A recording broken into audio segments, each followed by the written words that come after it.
नफरी मौके वारदात पर मौजूद है। समझा जाता है कि 3 सस्पेक्ट्स गोलियां चलाकर मौके से फरार हो गए हैं और पील पुलिस की ताजा अपडेट के मुताबिक इस वारदात में एक घायल मेल की अब से थोड़ी देर पहले मौत हो गई है। यूएस प्रेसिडेंट जो बाइडेन ने आज कहा है कि कोविड-19 के खिलाफ अमेरिका की जंग जारी रहेगी। मिस्टर बाइडेन का कहना था कि इसके लिए अमेरिका के पास वैक्सीन के हथियारों का बड़ा भंडार है, जिससे पूरी दुनिया के लोगों को कोविड-19 से बचाने में मदद दी जा सकेगी। प्रेसिडेंट जो बाइडेन ने ये बात आज कोविड-19 के ऊपर एक वर्चुअल ग्लोबल कॉन्फ्रेंस के दौरान व्हाइट हाउस से बोलते हुए कही है। उधर US centres for disease control and prevention ने आज बताया कि अमेरिका में वैक्सीनेशन की रफ्तार बीते 2 महीनों में बेहद स्लो पड़ गई है। सीडीसी ने यह भी कहा है कि वैक्सीन का प्रोटेक्शन समय के साथ खत्म हो जाएगा, खासकर सीनियर्स में, इसलिए बूस्टर शॉट्स की जल्द शुरुआत की जा रही है। और यहां विंडसर ऑन्टेरियो के 140 अनवैक्सीनेटेड हॉस्पिटल स्टाफ को जबरन छुट्टी पर भेज दिया गया है। विंडसर रीजनल हॉस्पिटल ने बताया है कि इन हेल्थ केयर वर्कर्स को कोरोना वैक्सीन की पहली डोज लेने की 22 सितंबर की डेडलाइन दी गई थी, जिसका पालन न करने पर 140 स्टाफ मेंबर्स को अनपेड लीव पर घर भेज दिया गया है। उधर ऑन्टेरियो के प्रीमियर डग फोर्ड ने प्रोविंस में वैक्सीन सर्टिफिकेट सिस्टम लागू होने पर लोगों से पेशेंस और धैर्य बनाए रखने की अपील की है। प्रीमियर ने भरोसा दिया है कि ये कोविड-19 पर कंट्रोल के लिए एक टेम्पररी उपाय भर है, जिससे फर्दर लॉकडाउन से बचा जा सकेगा। याद रहे कि ऑन्टेरियो में आज से वैक्सीन पासपोर्ट सिस्टम लागू हो गया है, जिसके तहत रेस्टोरेंट, जिम्स और मूवी थिएटर्स जैसी जगहों में एंट्री के लिए लोगों को अपनी फुली वैक्सीनेटेड होने का सबूत दिखाना पड़ेगा।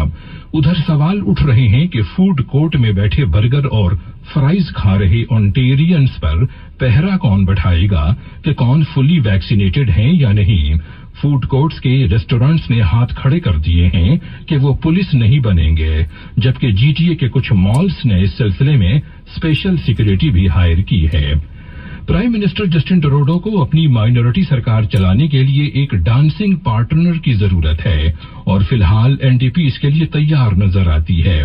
याद रहे कि रूलिंग लिबरल्स मंडे इलेक्शन में मेजॉरिटी हासिल करने से फिर चूक गए और बैलेंस ऑफ पावर एनडीपी या ब्लॉक क्यूबेकवा के पास है। उधर कंजर्वेटिव पार्टी ऑफ कनाडा के लीडर एरिन ओटूल की जॉब जाने का खतरा पैदा हो गया है।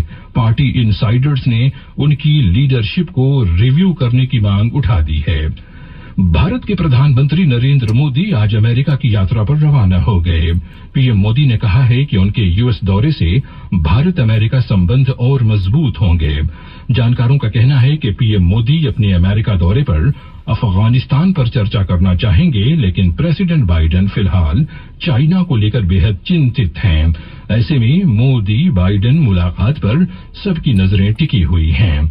उधर ईरान के सदर इब्राहिम रईसी ने यूएनओ की मीटिंग में अमेरिका पर जमकर निशाना साधा। नए ईरानियन प्रेसिडेंट ने यूएनओ में अपनी पहली स्पीच में कहा है कि ईरान पर लगाई गई पाबंदियों को अमेरिका जंग की तरह इस्तेमाल कर रहा है। उधर चाइनीज प्रेसिडेंट शी जिनपिंग ने भी अमेरिका पर इनडायरेक्ट रूप से हमला बोला।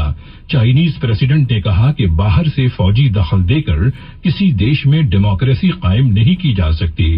उधर टर्की के प्रेसिडेंट तैयब अर्दोगान ने यूएनओ की जनरल असेंबली में एक बार फिर कश्मीर का मुद्दा उठाया। क्रिकेट दुबई में खेले गए आईपीएल के 33वें मैच में आज दिल्ली कैपिटल्स ने सनराइजर्स हैदराबाद को 8 विकेट से हरा दिया है। और अब कुछ फॉरेन एक्सचेंज रेट से Canadian dollar 78 cents US, Indian रुपए 57.5, Pakistan 132, Bangladesh 67 taka, gold price in Canada 2275 Canadian dollars per ounce. और अब मौसम टोरंटो और आसपास के इलाकों में आज रात बारिशों के साथ लो 17, जबकि कल थर्सडे को धूप और बादलों के साथ हाई 18। आज सनसेट 7:15 पर। और इसी के साथ सीना रेडियो से समाचारों का बुलेटिन समाप्त हुआ। समाचार आप 1650 AM सीना रेडियो